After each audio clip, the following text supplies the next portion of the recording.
तो भाई 3 जुलाई रु आरंभ होउथिबा श्री अमरनाथ यात्रा पूर्वरु मंगलवार दिन 2019 रो पुलवामा आक्रमण पर सबुठारु बड़ घटना जम्मू एवं काश्मीर रे घटिछि।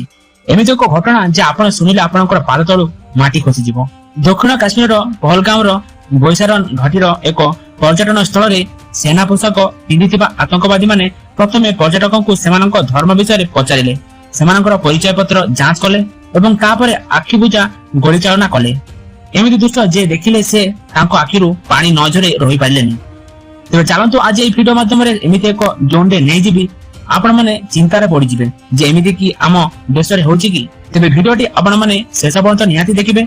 भलो लागले गोटे लाइक कर देबे, चैनल रे नुवा थिले सब्सक्राइब करी बेल आइकन को ऑल कर नेबे। तेबे चलंतु आ देरी न करी वीडियोटी आरंभ करिया।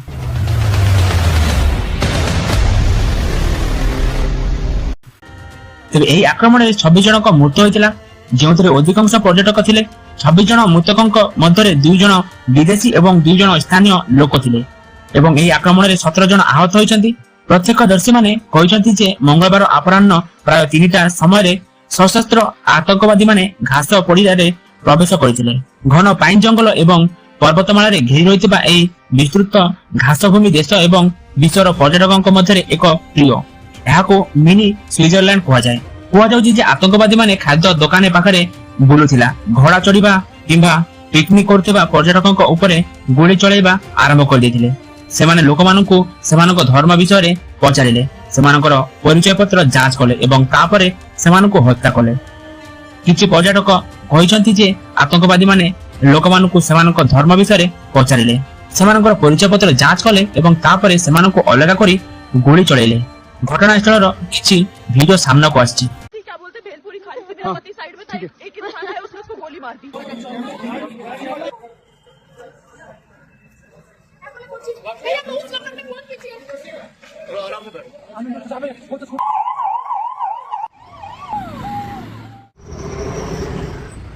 एथिरे 4 जन लोक तळे पडिथिबा देखा जाउछि।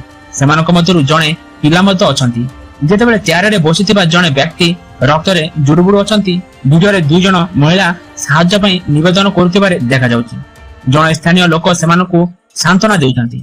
आक्रमण पर तुरंत सुरक्षा बाहिनी अंचल को घरबंदी करी आहत मानकु स्थानांतर करिबा आरंभ करथिले। एही अंचलटी उच्चतार थिबारु घोड़ा चालकक सहायता रे आहत मानकु रास्ता को आना जाउथिला। सेठारु सेमानकु 9टी एम्बुलेंस रे अलगामार निकटस्थ डाक्तरखाना को निया जाउथिला। सेठारु किछि जन को अनंतनाग सरकारी मेडिकल कॉलेज को मध्य निया जायतिला। 2 जन आहतन को मध्य एयरलिफ्ट करा जायतिला। परिवेश उत्तेजनापूर्ण सेना एवं सुरक्षा बाहिनी घरबंदी करछंती। पहलगामारे आतंकवादी आक्रमण जोगु परिवेश उत्तेजनापूर्ण हो जायछि। आतंकवादी को खोजिबा पई सेना, जम्मू काश्मीर रे पुलिस एवं सीआरपीएफ एक सर्च ऑपरेशन आरंभ करछंती। सुरक्षा बाहिनी रो अतिरिक्त फोर्स घटनास्थल रे पहुंचिछंती। आतंकवादी मानकु खोजा चलिछि। ए घटनाटी अमरनाथ यात्री निवासरु मात्र 15 किलोमीटर दूर रे घटिथिला। अमरनाथ तीर्थस्थान मोनवान बेस कैंप रु मात्र 15 किलोमीटर दूर रे आतंकवादी माने ए घटना घटाइथिले। ए घटनाटी बहुत दूर रे घटिथिला। एहा यात्रार पारंपरिक मार्गर एक अंश।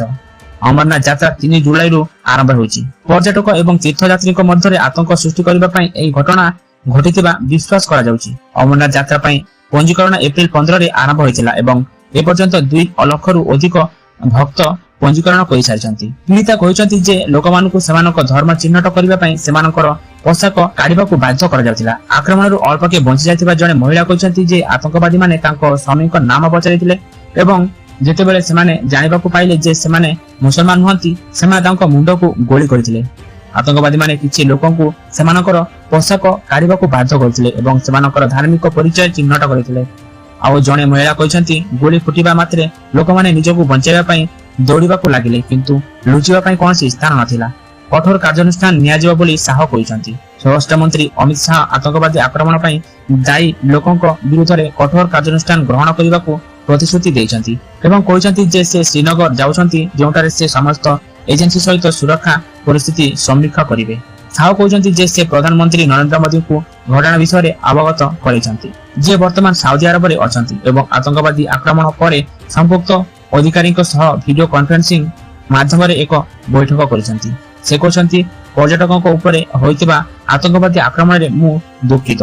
ମୃତକଙ୍କ ପରିବାର ସଦସ୍ୟଙ୍କ ସହିତ ମୋର ସମବେଦନା। ଏହି ନୃଶଂସ ଆତଙ୍କବାଦୀ ଆକ୍ରମଣରେ ସମ୍ପୃକ୍ତ ଲୋକଙ୍କୁ ଛାଡିଯିବ ନାହିଁ ଏବଂ ଆମେ ଦୋଷୀଙ୍କ ବିରୁଦ୍ଧରେ କଠୋର କାର୍ଯ୍ୟାନୁଷ୍ଠାନ ଗ୍ରହଣ କରି ସେମାନଙ୍କୁ କଠୋରତମ ଦଣ୍ଡ ଦେବୁ।